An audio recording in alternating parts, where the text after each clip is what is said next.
বড় আমার কাকা হ্যাঁতেও 500 টাকার লেগে পানিতে নেমে ডুব দিছে, কয়টা ডুব দিয়ে আর বায় না, পরে দেহে মরে গেছে। এই বাংলাদেশে এটা সম্ভব, পৃথিবীর কোন দেশে এই কাম করবো কিনা আমার জানা নেই।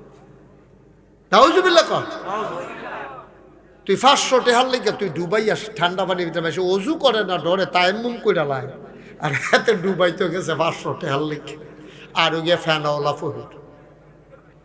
নাউজুবিল্লাহ কর, জোরে কর নাউজুবিল্লাহ। তাইলে কি করতে হবে?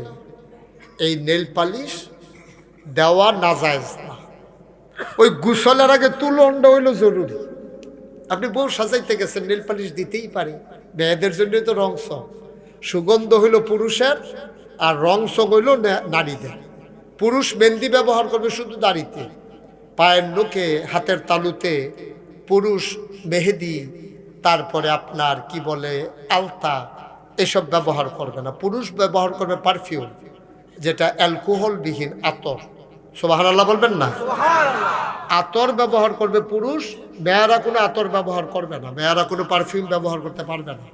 কারণ একটা মেয়ে যদি অ্যালকোহলযুক্ত পারফিউম দিয়ে মুন্সির হাট বাজার দিয়ে হাঁটে, তাইলে যেবাটা কানা এবারও চিন্তা করবো গন্ধটা ইয়ে করতে, আর যারা দেহে তারা তো যেবাটা মনও কয় না, এবারও কিন্তু চাইব গন্ধটা তো ভালো, গন্ধর ফেল চাইতে গিয়া হেতের ফেল চাইয়া রয়েছে আধা ঘন্টা।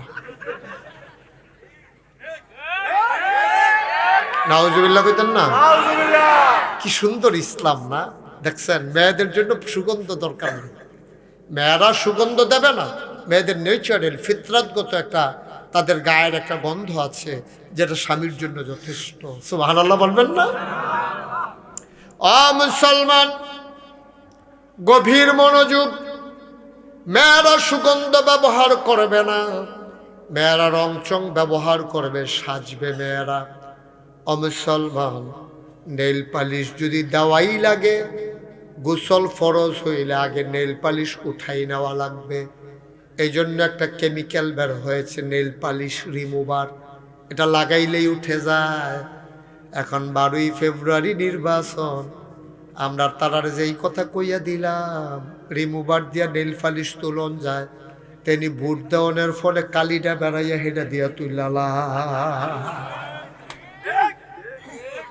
তেনি মনে করে ফাপ্পর কোষ দিয়ে আগে তুলতাম না এলাকা। এই আবার ভোট দিব তো এক ভোটে হয় না তো, তে মিনিমাম 15-20টা ভোট দেয়, তার ভোট কয়টা রে কথা কয়টা সব। আরে কি তার কই আইলাম কথা কস্তা তোর ফলাফল কি দেখে খালবার কিতা, হ্যাঁ তার ভোট কয়টা হাতে দিয়া লয় 10-15টা, তো 10-15টা দিত গিয়া 15বার তার আব্বা বদলাইছে। তে ওমা হাসেন কীর্তন, ভোট দিতেন গেলে জিগায় না বাপের নাম কি জিগায় না? তো তে যদি অরিজিনাল বাপের নাম কইতে কি জাল ভোট দিতে পারবো না? তো আরেকবার এতে আব্বা বদলাইছে 15বার, যার বাপের ঠিক নাই তারে কি তা কইরা আমি মাইকে কইতাম পারতাম না। লজ্জা শরম আছে আমরা? মন্ত্রী হইলে আরেকবার হইব, এমপি হইলে আরেকবার হইব, আমি কেন বাপ বদলাইতাম? আমি কেন বাপ বদলাবো? ঠিক কিনা কও? আমি মুশতাক ফয়েজি, আমি ভোট দিতে গেলেই জিজ্ঞেস করবে নাম কি, আমি বলবো মুশতাক ফয়েজি। বাবার নাম কি? ফয়েজ আহমদ। আমার মহসিন। ভোট দিতে গেলেই বলবে যে কি নাম, তো বলবে মহসিন। আব্বার নাম পেয়ার আহমদ। এখন তে যদি এর ফরের ভোটটা দিত যায়, আমি যদি এর ফরের ভোটটা দিতাম যাই, তাহলে যার ভোটটা দিতাম যায় তার বাহার নাম কন লাগবো, এটা আমার আব্বা না, কিন্তু আমি কন লাগবো, আমার জিগাইব কি নাম, আমি কইব আব্দুল কুদ্দুস। বাবার নাম কি? আমি যে আব্দুল করিম, আমার নামও নাই বাপও নাই। ঠিক কিনা কও? মূর্খতার একটা মাত্রা থাকা উচিত, মূর্খতার একটা মাত্রা থাকা উচিত, একটু ইমানি চিন্তা থাকা উচিত। মনটা যা ধরে আমরা তা করি আব্বা। আরে বেড়া, তোর লুঙ্গিটা খুললা গেলে গা, তুইও দেহস লুঙ্গিটা পরে যে গেতেছে, তুইও টের পাস, যারা খাহে তারাও দেহে, কিন্তু ইমান এমন একটা জিনিস, তোর যে যায় তুইও টের পাচ্ছা, 1 কোটি মানুষের সামনে তোর ইমান গেলে তারাও টের পায় না। ঠিক কিনা? তুই কেন আব্বা বদলাইবি? নিজের বাপের নাম নিজে বদলাও। আমি যদি হন তোমারে কই যে আপনি কি বালা মানুষ, আপনার মতো খারাপ মানুষ দেখছেন, আর ভালো হইবেন কেন, আপনার বাপ কি বালা নেই? আপনি কান্দা দিবেন যে হুজুর আপনি ফিরসাব মানুষ, আপনার মানি ঠিক আছে, আপনি মরা বাপ তুললে কথাগুলো হুজুর কলজাত লাগে, আপনি আব্বারে লইয়া কথা কয় না, আমারে ফাললে কাম লাগলে দুইটা ঘুষি দেন, কাম লাগলে সিহন জিংলে দিয়ে ফাত করে কটা খেয়ে চালান, তারপরেও বালা আব্বারে লইয়া কথা তো সত্য। আমার আব্বারে লইয়া কথাগুলিকে আবার ভাল লাগবো নাকি? মরা বাপ লইয়া কথাগুলি কেউ রে ভাল লাগে না, তাইলে মরা বাপ লইয়া আরেকবারায় কথা কইলে তোমার ভাল লাগে না, আর তুমি নিজের বাপ নিজে বদলাই যাইছ, তোমার মতো খাটাসকে আসমানের নিচে আর আসেনি ভাই। ভোট দিতে গিয়া নিজের বাপের নাম নিজে বদলাও, অসভ্য। এমনি ফ্যানাওয়ালা ফহির তারে সুবা দিয়া দুইটা বুটবুটি ছোটান চাইতো তারে, অসভ্য কোথাকার। মুসলমানের ফুতাই মুসলমানি খেলাই চাইছে, হ্যালো মুসলমানি দেখায়, মুসলমান বাড়াগিরি দেয়, তে মুসলমান তোর এটার নাম মুসলমান। তোর ভোট তুই দিবি, তুই আরেকবার আর ভোট দিতে গেছিস কি তুই বাপ বদলাইয়া? নাউজুবিল্লাহ কর, জোরে কর নাউজুবিল্লাহ। আমরা বসন্তপুর না, এটা বসন্তপুরের মহিলারা বোধহয় কইতেছে যে ধরছে বেড়াইছে বেড়িয়ে বালা, এ বেড়ি জামাই বেড়াইয়া বদলাই যাইছে না, ভর্তি তো গিয়া জামাই বদলাই দিচ্ছে। কুদ্দুচ্চার বউ মুখলেসের বউ কইয়া ভোট দিয়ে আসেনি রে কারবা বউ হইল কুদ্দুসের, ফুলারটা তো ঠিকই আছে, পরের বুট দিতে গেছে, পরে মুখলিচ্চার বউয়ের বুট গেছে, পরে স্বামীর নাম কি মুখলেসুর রহমান, আর স্বামীর নাম হইল আব্দুল কুদ্দুস, কইয়া লাইছে মুখলেসুর রহমান। এখন যে কইল বিয়া হইতে সাক্ষী লাগে মাত্র 2 জন, আর এখনও সাক্ষী হইছে 9 জন, 5 জন হইল এজেন্ট, 2 জন পুলিং অফিসার, 2 জন আনসার। তারা সকলে শুনছে এবিডি যে কইছে যে স্বামীর নাম মুখলেসুর রহমান। তাহলে জান না হইন না কুদ্দুচ্চার বউ যে মুখলেসের বউ কইল, আমি কইছি আম্মা ভোটের পরে আপনি কুদ্দুসের ঘরও জান, কিন্তু মুখলিচ্চার ঘরও না যাইবে, ঠিক কিনা কও? ঠিক কিনা কও? তামাশা শুরু হয়েছে না, তামাশা। একটু চিন্তা করে না পা, এই কথাগুলো কেউ বলবে না সাহস করে, কইলে মনে করে আবার দলের তারা খেপা যে গায় কুছ পরোয়া নেই, রে ডরাই না বেড়াইত না, রে ওয়াজে লইয়া শুনবো দইরা বইয়া মাত্র শুরু হইতে আছে, ঠিক কিনা কও? একটু চিন্তা করে চললেন আব্বা, একটু বিবেকটারে খাটাইয়েন। আল্লাহ আপনার গরু ছাগল বানাইছে না, মানুষ বানাইছে, বিবেক দিছে, বিবেক। এই বিবেকটারে কাজে লাগানোর নামই হইল মানুষ, না হইলে আমরা হিয়াল কুত্তা হইলাম, ঠিক কিনা কও? এই জন্য আল্লাহ কোরআনে 1500 বছর আগে ওয়াজ করছে, কইলিটা আরে তারার লাগে তো ওয়াজ করতাম পারতাম না, হলো কইতেন না তোরা মরহুম বয়সত কি তারে হলো আইস দিয়ে রইছে কথা কয়, আওয়াজ করে কথা কবেন, ফাড়াই লেবেন আওয়াজ দিয়া। আর যদি না আওয়াজ দিতেন পারেন, নিচের টাইমে আওয়াজ করুন না, তুলাম জায়গা ছেড়ে দেন, আওয়াজ করুন না। লোক আছে আমার সামনে, অনেক লোক আছে, আওয়াজ করুন না। আমার দিকে ঘুরে বসো, আসন ধরে বসো, অনুমতি সাপেক্ষে আসন ধরে বসো। ঠিক আছে। আরে আসন ধরে ববেটা, এমনি কতক্ষণ বইবি, তোর ফাও ধরে উঠবো কতক্ষণ পরে, এটা কি নামাজও বইছো তুমি? আমি তো অনুমতি দিছি, যতক্ষণ ফারো সরাইয়া বল। আমিন বলো, কিছু আওয়াজ হয়েছে, জোরে বলো, মোটামুটি হইতেছে, বহুত জোরে বলো, কোনো মরহুম আওয়াজ নাই। আওয়াজ কারে কয় ফাড়াইলে যা, তোমরা যারা দাঁড়াই দিছ দাঁড়াইতে হবে, দেখি কতক্ষণ দাঁড়াইতে পারো। এটা নিয়ে মনে করছে কতক্ষণ পরে মাইক সাইরা দেন, দাদা ফজরের আজানও দিতে পারে মনে হচ্ছে। যারা ভাত খাইছেন না, টিফিন কিনে দিয়ে আনাইলাম। আমিন বলো। আব্বা কুদ্দুর চিন্তা করতেন না, আপনি না মানুষ, আপনারা সৃষ্টির সারা জীব, আপনি না আশরাফুল মাখলুক, কত মর্যাদা আল্লাহ আপনার দিচ্ছে, কত মর্যাদা। আল্লাহর পরে মাখলুকাতের ভেতরে সবচেয়ে মর্যাদা হলো মানুষের, ঠিক কিনা কও? জিনের এই মর্যাদা দিছে না, ফেরেশতার এই মর্যাদা দিছে না, মর্যাদা দিছে কারে? মানুষ। আপনার মতো মানুষ আপনি এই কাজ করতে পারেন না, আপনি বিবেক খাটান, আমার কথাগুলো আপনি হিসাব মিলান, আমি নাগাই শরীফের সাহেব দিকে কইলে হইয়া যাইব বিষয়টা এমন না। আপনার কথাটা আমার কথাটা আপনার বিবেকের লোকে মিলন লাগবে, ঠিক কিনা কম? যারা এই বিবেক কাজে লাগায় নাই,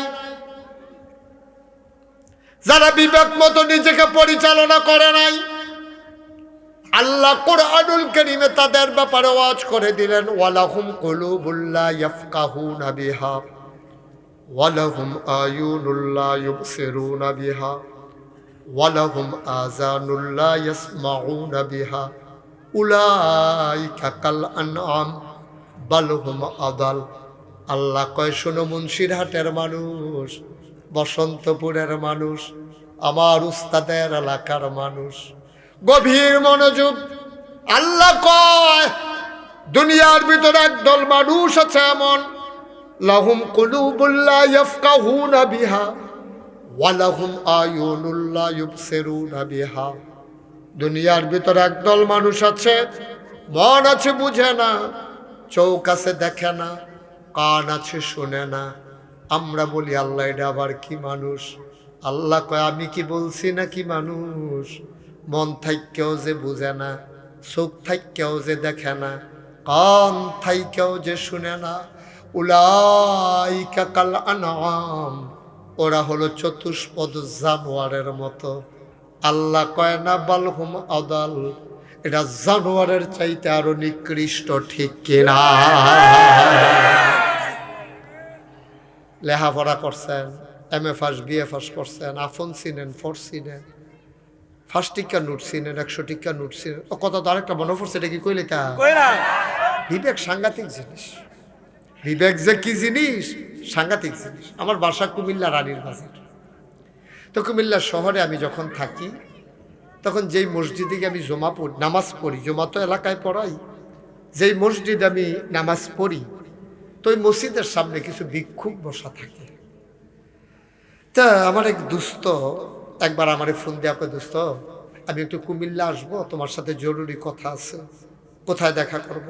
তাই বললাম ওই মসজিদে জোহর পড়ো। তো ওই মসজিদে এসে জোহর, আয় ছেলে, আয় এদিকে তো হলো, তার এই বোধহয় ক্যাডায় তুলছে।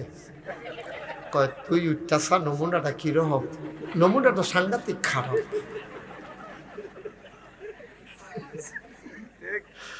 নমুনাটা কিরকম টেস্ট করে তারে দিয়ে, ওই সুরে বুদ্ধিমান সুর যারা, তারা মাথা দেয় না, আগে ফুলা ফাইলা দেয়। যদি দেখে যে ফাইলা ফিটা দিয়ে হালা ফাটাইলে, সেহেতু উঠটা দৌড় দিয়া না। তার নমুনা দেখে যাবার উড়নের মতো ছিল, হেবারে নিয়ে ভাঙ্গা লাগছে। সিফা দিয়া বইয়া থাও, এটা উডুন না মাহফিল না, এটা আওয়ান যাইব। ওই যে আইতে আছে, ফাতলা কাইক দেন না, আপনি যেমনি আইতে আছে নিমা, তাইতে আইতে তো ফজরের আজান দিয়া লাগব। আরে কদম যে দেয় মাইপা মাইপা 6 ইঞ্চির উপরে যায় না। কারবার কি দেয় রে, ও লাল টুপি, বইয়ালাম না, রিহার্সাল দেয় কেমনে বইব, এটা একটা পজিশন লইতে আছে। এমনি আইসে দেরি করে আবার করে ডিস্টার্ব।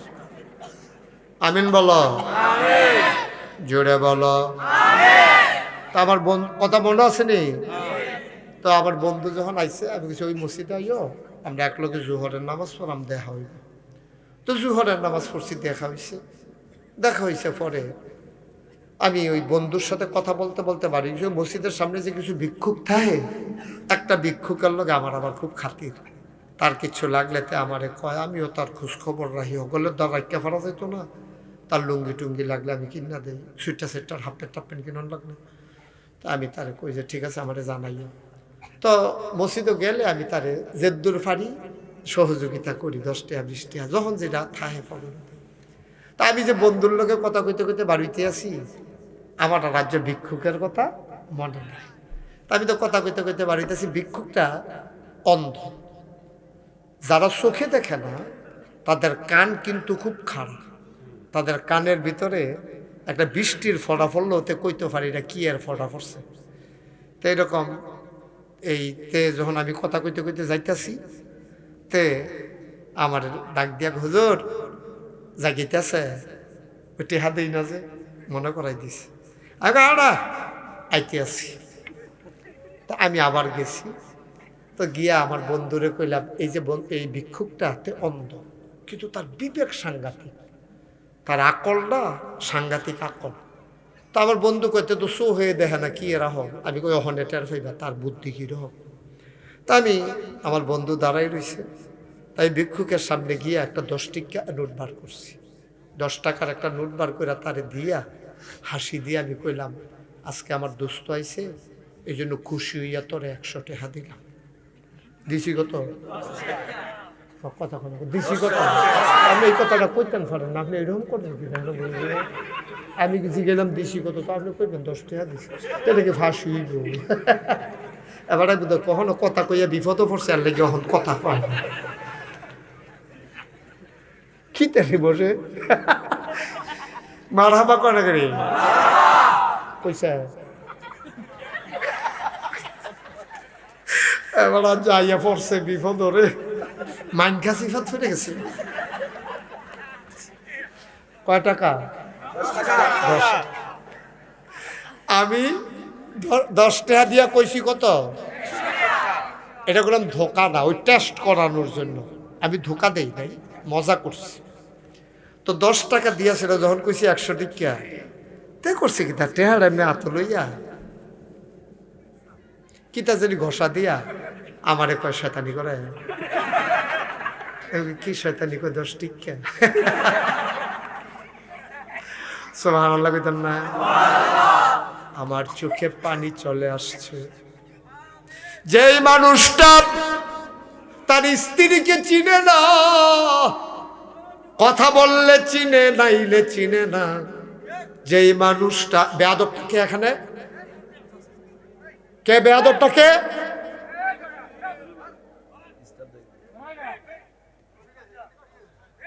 কত বড় বেয়াদব!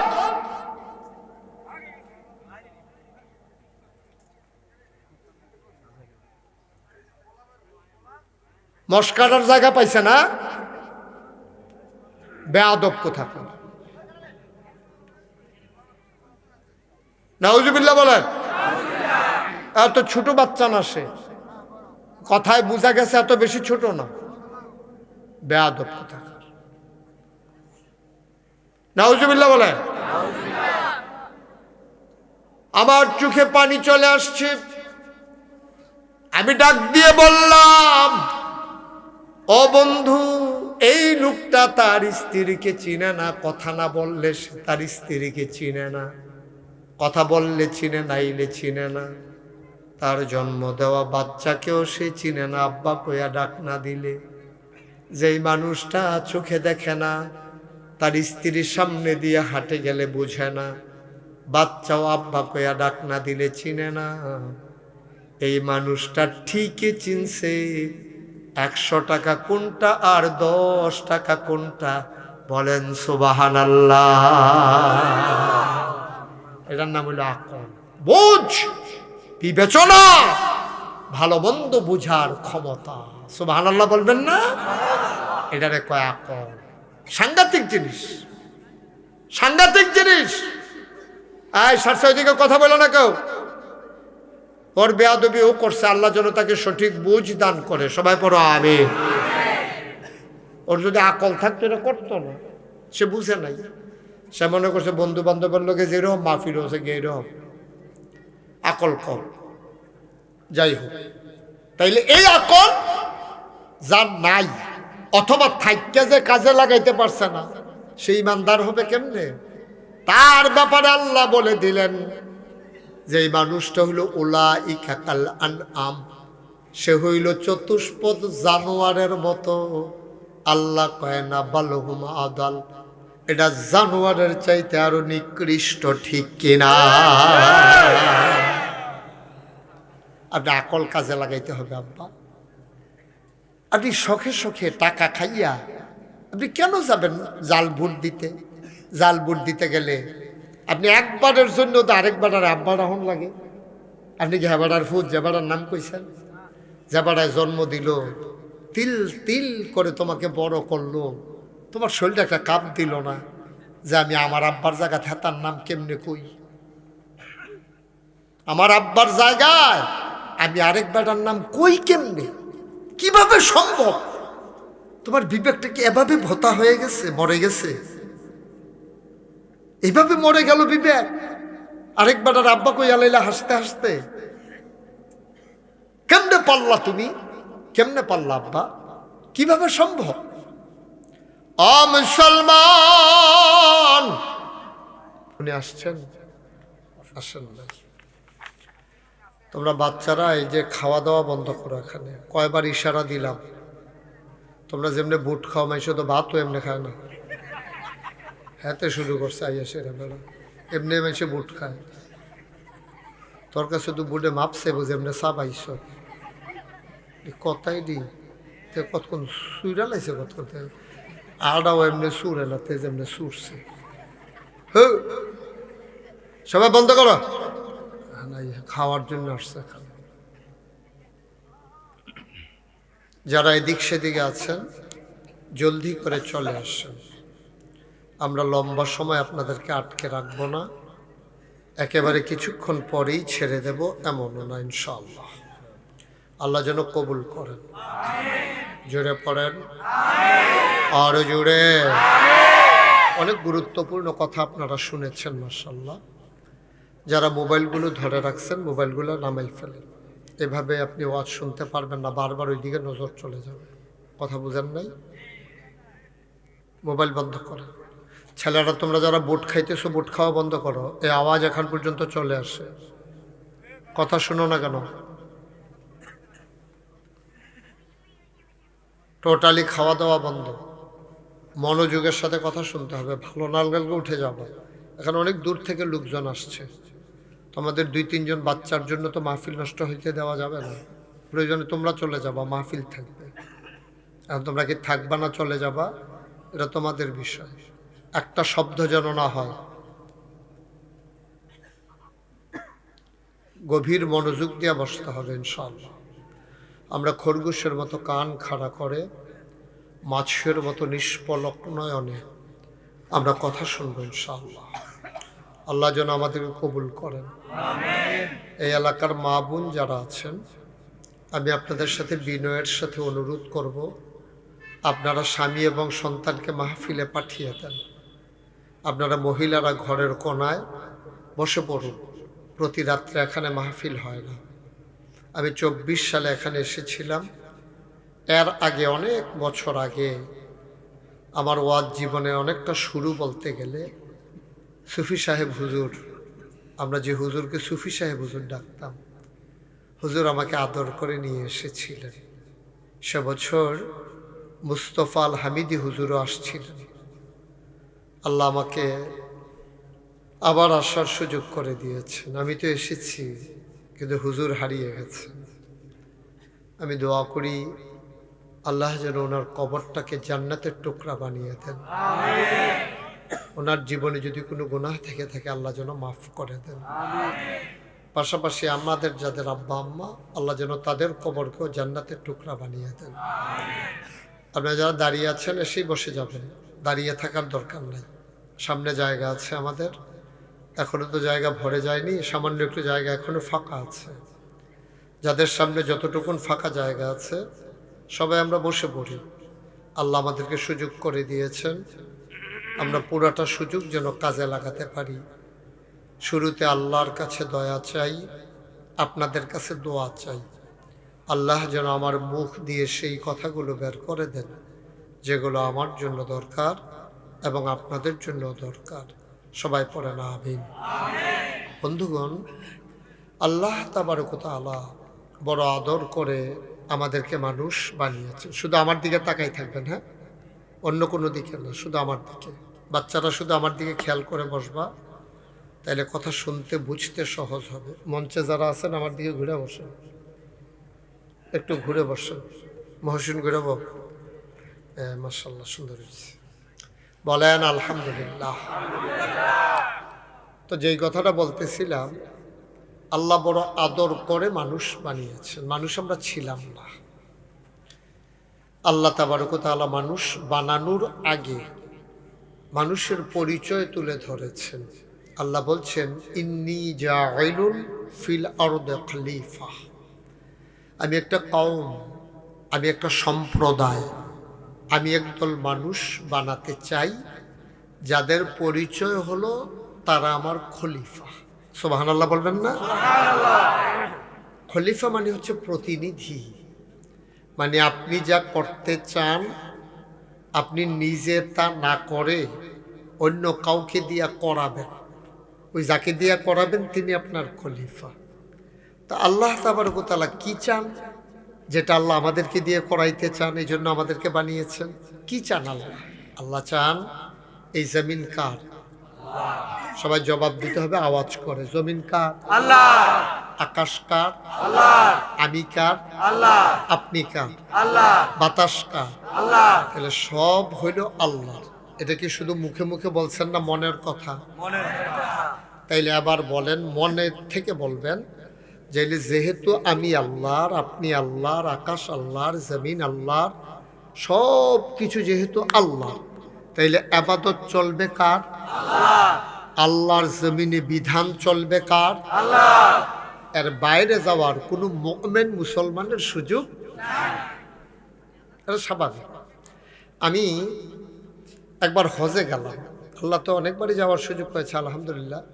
আমার একটা ঘড়ির দরকার ছিল, আমার এক ভাই আমাকে নিয়ে গেল মদিনায় একটা ঘড়ির দোকানে।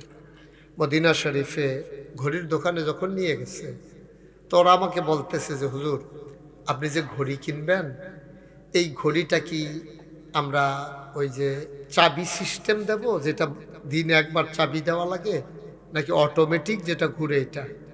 তাই বললাম চাবি সিস্টেমটা কেমন? কয় দিনে 24 ঘন্টা একবার চাবি দেওয়া লাগবে।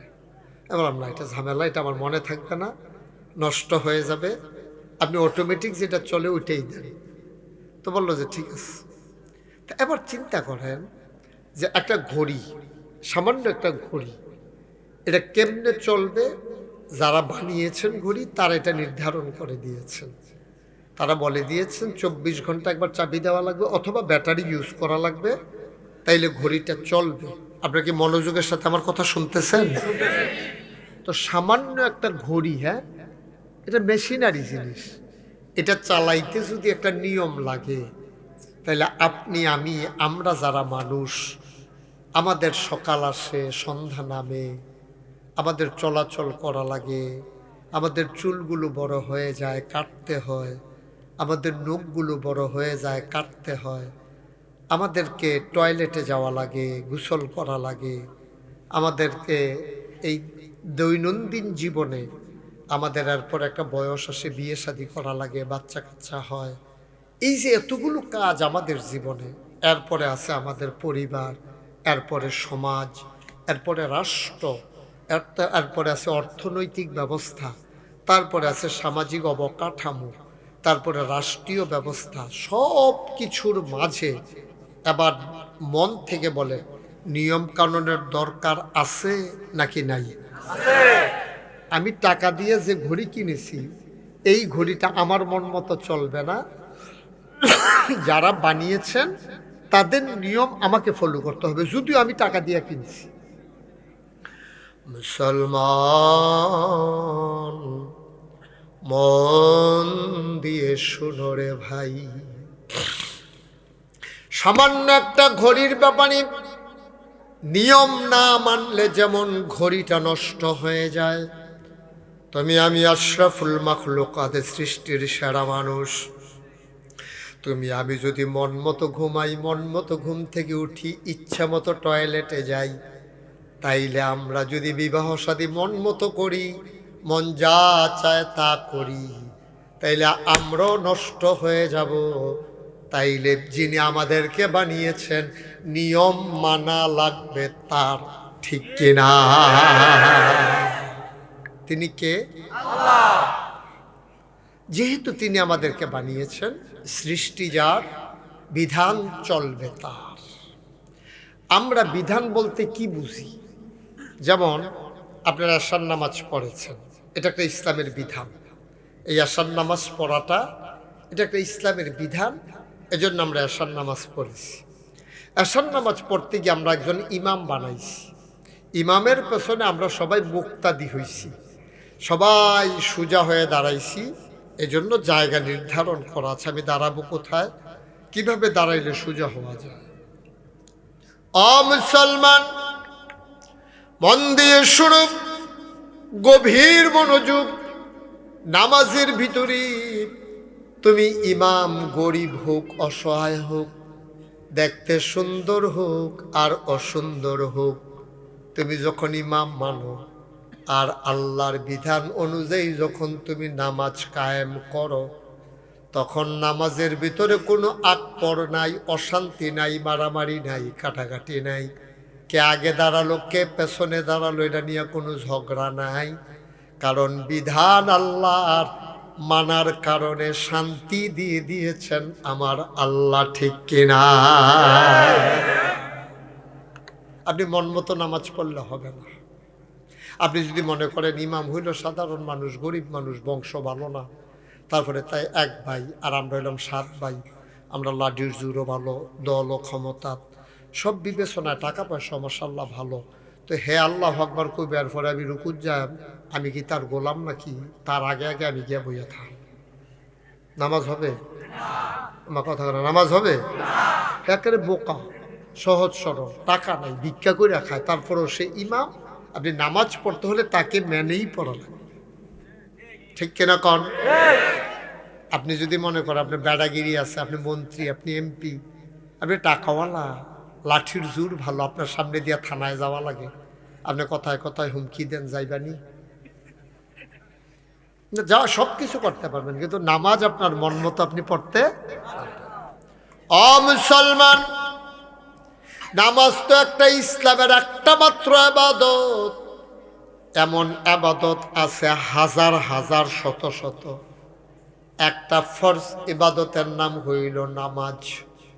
মুসলমান, একটা মানুষের জন্ম থেকে মৃত্যু, সকাল থেকে সন্ধ্যা, রান্নাঘর থেকে সংসদ ভবন, তোমার ঘুম থেকে উঠা ঘুমাইতে যাওয়া, তোমার নখ কাটা, তোমার চুল কাটা, তোমার খাওয়া দাওয়া, তোমার ঘুম, তোমার অজু, তোমার গোসল, তোমার বিবাহ শাদী, তোমার ব্যবসা, তোমার বাণিজ্য, তোমার লেনদেন, তোমার চলাফেরা, তোমার উঠা বসা, তোমার চাকরি, তোমার মায়ের সাথে তোমার সম্পর্ক, তোমার ভাইয়ের সাথে ভাইয়ের সম্পর্ক, বিবির সাথে স্বামীর সম্পর্ক, সন্তানের সাথে আব্বা আম্মার সম্পর্ক, সব জায়গার ভিতরে ইসলামের বিধান আছে নাকি না? এই ছেলে, এই ছেলে, বসো, এদিকে বসো, যেখান থেকে আসতো এখানে যাও, এখানে না, যেখান থেকে উঠে আসতো এখানে যাও, যাও তাড়াতাড়ি। ওয়াজটা শুরু করছি না, হাতে আরে দোহানটা খুললে আসছি না, কয় বাহি দেন বেতা আসিফা দিয়া উঠে, তুই বুঝতে তো না, তুই কোন হুজুরের ওয়াজ শুনতে আইস না তো? ফুরান হয়ে যাবে গা, কতক্ষণের ভিতরে ফুরান হয়ে যাবে গা। আরাম করে বসা, এদিকে ফিরা বসা। কি একটু অসুস্থ নাকি? কি অসুস্থ? তো ঠিক আছে, আরাম করে বল। হ্যাঁ হ্যাঁ, আরে না, কি আর ওয়া, আরে রাহো, তোমার ওয়া আসলো, এতে তার মতো ফলাফল সব ধরলো, ওতে 2-2.5 ঘন্টা রাখতে পারবে। আমিন বলো। নামাজ হবে না তো এই আওয়াজে, জোরে বলো, আরো জোরে। মঞ্চের তারা না কইলো সর্বক্ষণে, এটা নিয়ে মাহফিলের নিয়ম। আমি যে কত মাহফিল মঞ্চের তে লোক নামাই দিছি, জোরে কথা কয় নাকি রেল লেখা, তারা নামাইয়া পরে নিচের তে কইনা তুলছি। তারা কি থাকবো না নাইমা যাবো, তারা আওয়াজের উপরে নির্ভর করবো। বলেন সুবহানাল্লাহ। আরাম করে বসেন, বলেন আলহামদুলিল্লাহ, আল্লাহু আকবার, সবাই পড়েন আমিন। এখন সব জায়গার ভিতরে নিয়ম আছে, আপনি চুল কেমনে রাখবেন, কেমনে রাখবেন, কেমনে কাটবেন, এটার ভিতরে নবীজির তরিকা আছে। তো ইসলাম হচ্ছে 2টা জিনিসের নাম, খুব খেয়াল করেন মনোযোগের সাথে। ইসলাম হলো 2টা জিনিসের নাম, আল্লাহর বিধান আর নবীর তরিকা। সুবহানাল্লাহ বলবেন না? বিধান কার?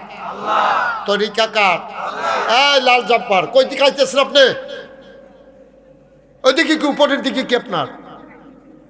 আমি তো বড় শুরুতেই বলছি যে শুধু আমার দিকে তাকাই থাকবেন, দেখে মস্কারার জায়গা, আপনি এদিকে চাইবেন এদিকে চাইবেন, তা আমি ওয়াজ করি কারে লইয়া?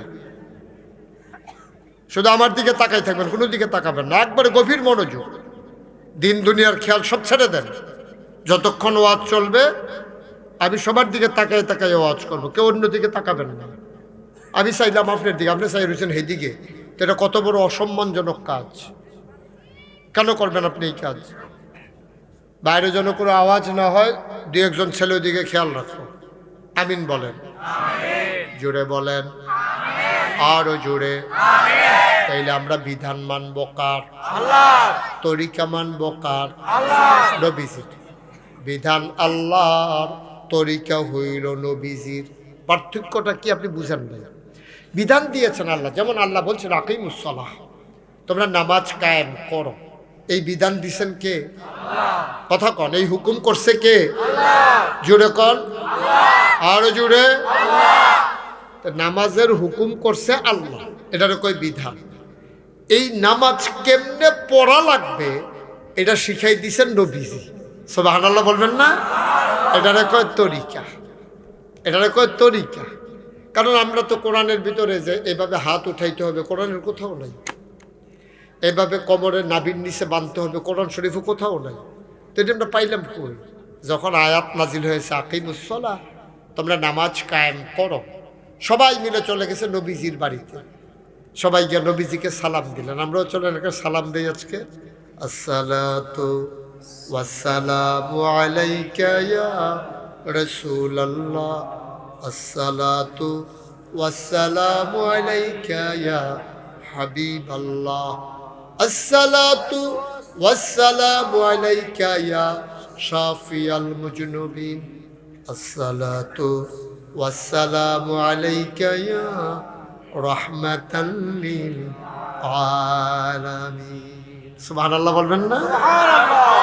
সাহাবারা দৌড়ে গেলেন নবীজির কাছে, গিয়ে কয় ইয়া রাসূলুল্লাহ, ইয়া হাবিবাল্লাহ, আপনি বলে দেন দেখি, আল্লাহ যে বললেন আকিমুস সালাহ, নামাজ কায়েম করো, সালাত কায়েম করো, নবী গো, ও নবী, আপনি বলে দেন নামাজ কেমনে পড়া লাগে।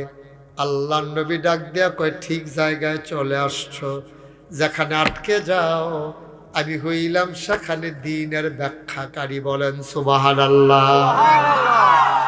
আল্লাহর হুকুম যেখানে অস্পষ্ট, তোমার বুঝতে কষ্ট হয়, আমি নবীর কথা সেখানে সুস্পষ্ট, আমি তোমাদেরকে বুঝিয়ে বুঝিয়ে বলে দেব। কেন এসেছো? কয় জানতে চাই নামাজ কেমনে পড়া লাগবে বলে দেন। নবী বললেন দাঁড়াও। ওরা দাঁড়িয়ে গেল। নবী বললেন উজু আছে, নামাজের ভেতরে আর বাইরে মিলাইয়া 13টা ফরজ আছে, আহকাম 7টা, আর কান 6টা, 6 7 13টা। কয় এই আহকাম 7 ফরজ ঠিক রেখে তাকবীরে তাহারিমা বেঁধে নামাজে দাঁড়াবা। যেমন 1 নম্বরে শরীর পাক, 2 নম্বরে জায়গা পাক, 3 নম্বরে শরীর পাক পোশাক পাক, 3 নম্বরে জায়গা পাক। ও মুসলমান, তুমি নামাজ পড়তে গেলে শরীর পাক হওয়া লাগবে, নাপাক শরীরে তোমার নামাজ হবে না, হবে না, হবে না, ঠিক কিনা? এবং নাপাক আছে আবার 2 জাতের, একটা হলো হালকা আর একটা হলো গাঢ়। নাজাজাতে গালিজা, নাজাজাতে খাফিফা। হালকা নাপাক, আপনি পেশাব করছেন, আপনার গোসল করার কোনো দরকার নেই, গায়ে পেশাব লেগে গেছে তাইলে ধুইতে হবে। আর এমনি নর্মালি আপনি পেশাব করছেন, 24 ঘন্টা আপনি অজু রাখেন। হ্যাঁ, তা এখন আপনি যদি কোন যে হুজুর আমি তো 24 ঘন্টা অজু রাখতাম চাই, আমি তো 24 ঘন্টা অজু রাখতাম পারি না। কেন পারেন না? মাঝি দিয়ে যে পেশাব করন লাগে। আর তো পেশাবের সময় পেশাব করবেন, আগে দিয়ে অজু আসিল, ফরি দিয়ে অজু আছে, মাইদি দিয়ে পেশাব করছেন, তা আপনি যেন 24 ঘন্টাই অজু অবস্থায় আছেন। সুবহানাল্লাহ বলবেন না? যে আল্লাহর অলিগণ, আল্লাহর, এই যে আমাদের সুফি সাহেব হুজুর, উনি 24 ঘন্টা অজু রাখতেন। মানে কি উনি জীবনে পেশাব টেশাব করছে না? মা কথা কেনা, উনি পেশাব করছে না, উনি টয়লেটে গেছে না, তো উনি 24 ঘন্টা অজু রাখলো কেমনে? 24 ঘন্টা অজু মানে হইল আপনি যখনই কোনো কারণে নাপাক হন সাথে সাথে আবার পাক হয়ে যাবে। তাইলে 24 ঘন্টা হয়ে গেল, পেশাব ধরছে, পেশাব করছে, লগে লগে বাড়িয়ে আপনি অজু করে লাগছে। তাহলে এই পেশাবের টাইমটাও আল্লাহ তাবারক ওয়া তাআলা যেন আপনাকে 24টা ঘন্টা আপনি অজু অবস্থায় রয়ে গেলেন। সুবহানাল্লাহ বলবেন না? আমি তো নিজের চোখে দেখেছি যে হুজুর এই প্রস্রাব করতে গেলেই আগে বদনা দিয়ে পানি এনে রাইখা নিতেন বারান্দা। টয়লেটে গেলে ওখানে ইস্তেঞ্জা শেষ করে সাথে সাথে বের হয়ে মেসওয়াক করে তিনি অজু করে নিতেন, শেষ। ও মুসলমান, তাইলে তুমি 24 ঘন্টা অজু রাখবা কেমনে? টয়লেটে যাওয়া লাগলে যাবা, পায়খানায় যাওয়া লাগলে যাবা, প্রস্রাব করবা, পায়খানা করবা, ওয়াশরুমে যাবা, কিন্তু সাথে সাথে আবার অজু করে নেবা। প্রস্রাব পায়খানা করেছ, অজু করলেই হবে, কিন্তু গোসল ফরজ হয়ে গেছে, তাইলে শুধু অজুতে হবে না, তোমার গোসল করা লাগবে। বলেন সুবহানাল্লাহ। তো নবীজির কাছে যখন সাহাবায়ে কেরামের কাছে যখন আয়াত নাজিল হইছে, ওরা যখন শুনছে আকিমুস সালাহ, নামাজ কায়েম করো, তখন তারা দৌড়াইয়া গেছে নবীজির কাছে, ইয়া রাসূলুল্লাহ নামাজটা কি জিনিস একটু বুঝাইয়া কর। নবীজি কয় পাক পবিত্র হয়ে আসো, যারা অজুর দরকার অজুর করো। তো অজু কেমনে? অজু হলো 4টা ফরজ। কয়টা? কথা কয় না, ঘুমাই গেছেন আপনারা? অজুর ফরজ কয়টা? 4টা। আপনি সুন্নতগুলা না করলে অজু আদায় হবে, কিন্তু একটা ফরজ ছুটে গেলে আপনার অজু হবে না। আসসালাতু মিফতাহুল জান্নাহ, আল অজু মিফতাহুস সালাহ। নামাজ হইল জান্নাতের চাবি, আর অজু হইল নামাজের চাবি। সুবহানাল্লাহ কয় না? মুসলমান, 4টা ফরজ তুমি ঠিকভাবে আদায় করলে তোমার অজু হয়ে যাবে, তোমার শরীরটা পাক হয়ে যাবে। মুখমণ্ডল একেবারে চুলের গোড়া থেকে থুতনির নিচ পর্যন্ত, কানের এই লতি থেকে এই লতি পর্যন্ত এমনি ঘুরান দিয়া সবটা মুখ দৌত করা 1 নাম্বার ফরজ। বলেন সুবহানাল্লাহ। এটা কি শুধু পুরুষের জন্য না মহিলাদের জন্য? মহিলাদের জন্য, সবার জন্য। আপনারা কথা না বললে আমি ওয়াজ করতে পারবো না। এটা কি শুধু পুরুষের জন্য না সবার জন্য? তো জুয়ান মানুষ কথা কইতে সমস্যা কি? এই মরহুম বাপ ধরে বইয়া রইছেন, কি ঘটনা কি? সবাই লাড়া দিয়া বল, আওয়াজ কারে কয় দেখাই দিবেন। সবাই বলেন মারহাবা। অজুকে এই মুখমণ্ডল ধৌত করা যে ফরজ, এটা কি শুধু পুরুষের জন্য না মহিলাদের জন্য? সবার জন্য। তো মারহাবা বলেন, মারহাবা।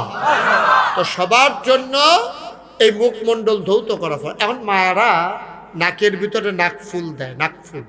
এখন এই নাকফুল যদি আপনি অজু করেন, এই নাকফুলটা আছে বলে নাকফুলটাকে এভাবে ঘুরান দিতে হবে পানি দিয়ে, নাইলে নাকের ভিতরের জায়গাটা, গোশতের ভিতরে পানি ঢুকানো শর্ত না, কিন্তু নাকের ভিতরের জায়গাটা যেহেতু অনেকদিন হয়ে ছিদ্র হয়ে আছে, এটার এখন ভিতরে না, এটা বাইরে হয়ে গেছে।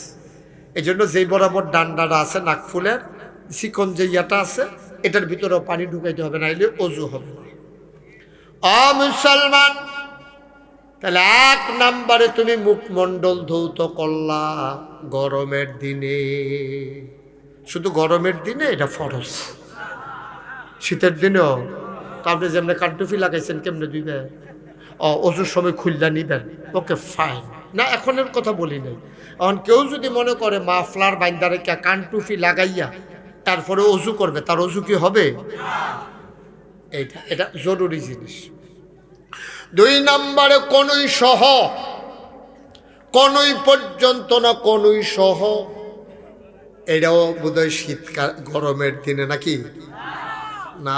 অনেকে দেখছি, আমি নিজের চোখে দেখছি, বয়স্ক মানুষ অজু করতে গেছে, সোয়েটার যে টাইট এবারে এই মোটা জায়গাটা পর্যন্ত তুলছে, এবারে চতুর্দিকে চাইয়া আর ওই গিরাফার করে না, এই পর্যন্ত ধুইয়া অজু করে বেড়াইতের মতো নামাজও গেছে।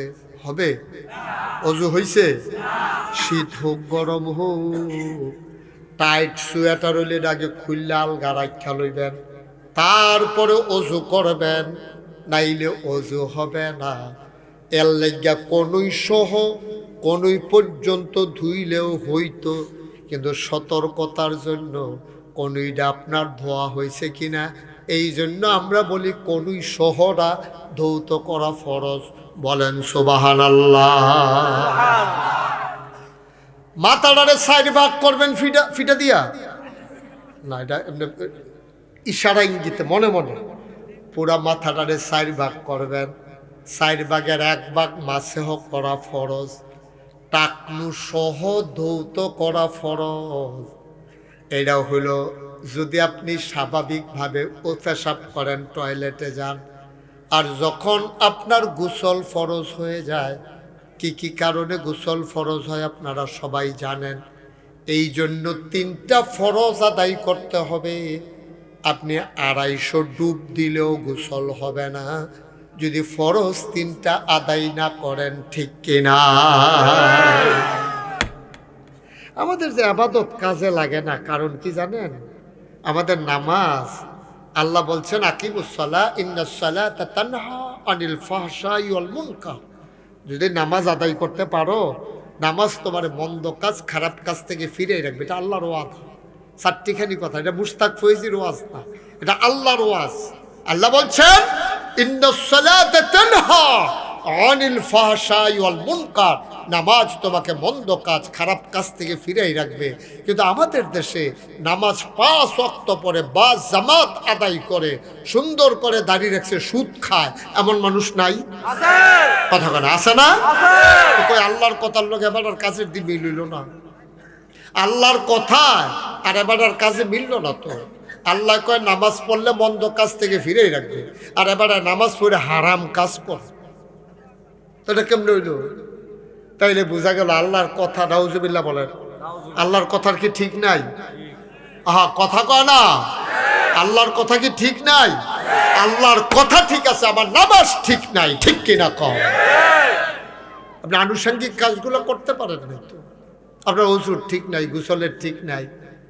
এটি ধরল আগে না, নামাজের আগে, নামাজের ভিতরে ঢুকিয়া যেটি সাতরা, হেটিও তো নাই, ওইগুলোও তো নাই। তো নামাজ আদায় হইলে না আপনার মন্দ কাজ, খারাপ কাজ থেকে ফিরেই রাখবে। ও মুসলমান, আমার বোনের বিয়ে হলো, বিউটি পার্লারে নিয়ে গেল সাজানোর জন্যে।